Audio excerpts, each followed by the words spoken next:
Final module. Let's talk about other places to spend our money, or rather strategically boost our content and build our audiences and return. So first one I'm going to mention is, of course, Google Ads.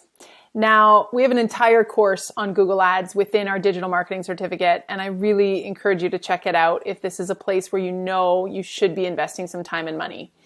Google Ads are primarily, well, they're search engine marketing ads, of course. And this is also known as SEM compared to SEO, search engine optimization, which is free. This is the organic efforts we put into our search engine results.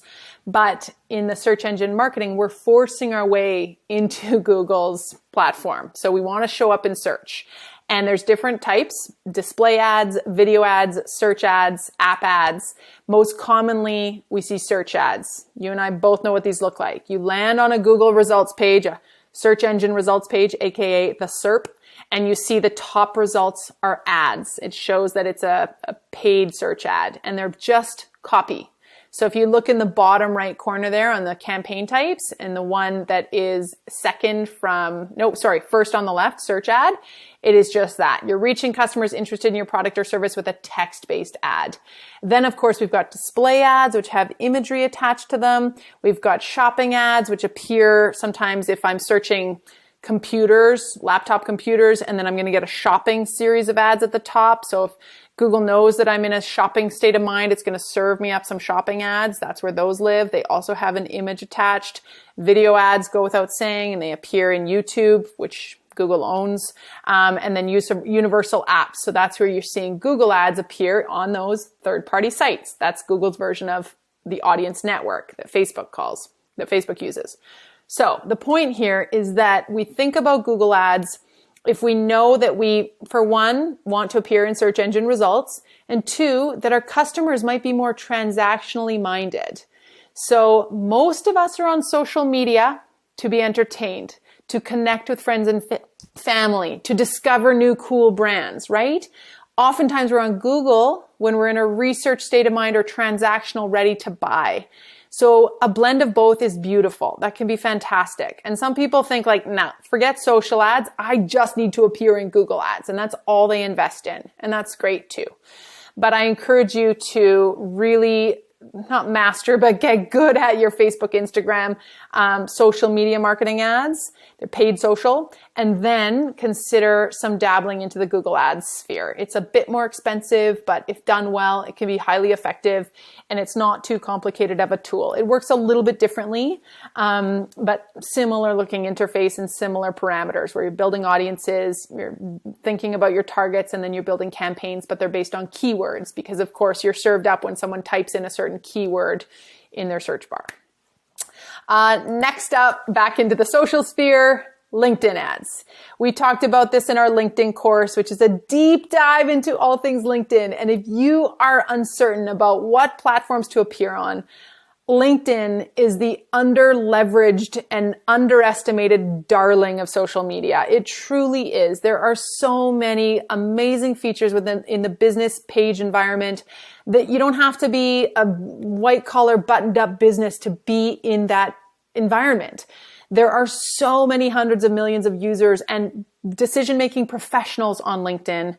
And what we can do now with articles and yes, posts, but LinkedIn Live and video content, and then all of these advertising opportunities is often it's very effective, but it's also often more effective for businesses than what they're able to achieve on Instagram and Facebook, which is oftentimes just awareness-based, but not high converting.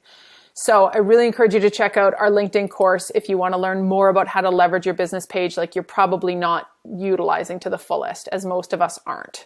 So thinking about LinkedIn a little differently. Within LinkedIn's advertising platform, we talked about this a little bit in the paid social course as well, but there's two ways to advertise. You can run ad campaigns or you can run sponsored content. So it's just like Facebook and Instagram, boosted posts versus ad campaigns. So the sponsored content is based on a cost per mil framework. And then the ad campaigns likewise have various types, platforms, and payment models to choose from depending on that objective. Same kind of idea. It's almost like they're all copying each other. So sponsored content is a simple way to start. It's a great way to increase your reach and show up in the feed. And again, target those working professionals or those LinkedIn users that aren't already following you or aware of you. What we're doing with our sponsored content on LinkedIn, just like on Facebook and Instagram, is we're pulling from our post inventory. So it's an existing post that you've created that you're boosting, but they call it sponsored content. When we see this in real life, we can tell that it's frustrating, even for gigantic companies with huge follower bases on LinkedIn, like Entrepreneur Magazine, one of my favorites. They're getting 9 likes on a post because they're not boosting it. And that's, again, it's frustrating. It's that if, a tree falls in the forest and nobody's there, does it actually fall? How does that go? God. Versus promoted content by some of these smaller companies that probably haven't put a huge budget into it, but you start to see how it actually gets results. And, if you think about the amount of time and money it takes to create content on any platform, the final step and the final investment should be to boost it, because otherwise, what's the point if no one sees it, right? It's not going to appear in the news feed. And then we have other opportunities, of course, for ad campaigns. And the cool thing about LinkedIn is there are so many placements within this platform. And if you just go onto your LinkedIn feed in the home feed and you scroll through it, you will notice that there are no shortage of different types of ads. Top banner, sidebar, in your inbox, etc. So lots of different ways to go about it. And you do this all, you create it all through the campaign manager. business.linkedin.com, and they want to walk you through it in the simplest way possible too. It is in their best interest to make it as easy as possible for you to spend money on LinkedIn and create these campaigns. So not too hard to check it out. Now, one thing, kind of flipping back into the Facebook and Instagram environment, is ad transparency. And this is a really great way to do some research, if nothing else. You want to see if your competitors are advertising in a market, and don't assume they are. I've worked with hotels and boutiques or little restaurants that think we could never compete with that giant one up on the hill, the Castle, who's obviously running crazy amounts of Christmas ads, and why bother? Well, in fact, one quick look at their page transparency tells us that they're not running any ads in their ad library, or that they're only targeting people in Korea. It's just interesting. But beyond that, what I love about it is getting ideas and seeing what the best advertisers in the world are creating for their campaigns, like the people that work at Nike. I guarantee you they're pretty damn good at what they do. So big brands, small brands, really fun to go in and get some ideas. And also just as a user to see how you're being targeted. And that's the idea behind page transparency, but it's also plenty of research and intel. We can do this as well in LinkedIn. So this is pretty cool. If I head into a certain business page like Unilever, huge company, massive following, so many things we can learn from their content as we talk about in our LinkedIn course. But if I go into their ads, just that little tab within their business page, I can right away see, again, what kind of ads they're running and who they're serving them up to, which is really cool. Why am I seeing this ad? Oh, because you are a female who lives in Canada and drinks coffee or something. Sometimes it's that detailed, sometimes it's not, but it's really great inspiration and research. Pinterest, also underutilized. If in your market, you think that there are people on Pinterest, and you should know this, if you start doing organic pins and you're seeing that it's a great traffic channel to your website because you're going into your Google Analytics, sources, traffic, Pinterest, wonderful. But also if you're just seeing a lot of, or getting a lot of engagement on it, or just knowing that it's an opportunity for you because, Pinterest has such a massive user base, and it is known as the number 2 search engine traffic. What am I trying to say? Driver of traffic on the internet next to Google and YouTube, the two of those. So Pinterest drives massive amounts of traffic to websites. It is a fantastic lead generation tool, and we can create ads to ensure that we're being served up, or that our pins are being served to people in our market. So same kind of idea. We're pulling from our inventory of pins, as you can see there in our top there ideas, the 4 steps. Pick a pin, promote your best pins so they appear in the most relevant places. Step 2, decide who sees it by setting up the targeting.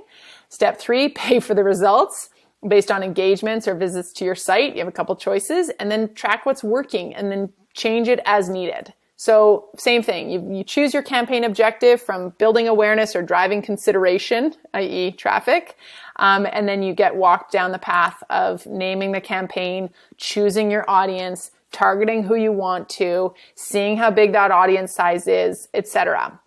Anecdotally, I can tell you that in every city I visit, I head on to Pinterest and I see what I'm being served, and I try to look at it daily. And I notice so often that I'm seeing the same targeted or the same promoted or paid pins all the time, even in a city of 1 million or 5 million people. And it tells me that there's not that much competition, even though it's not the cheapest place to advertise, but the results can be fantastic. So might be worth considering for you.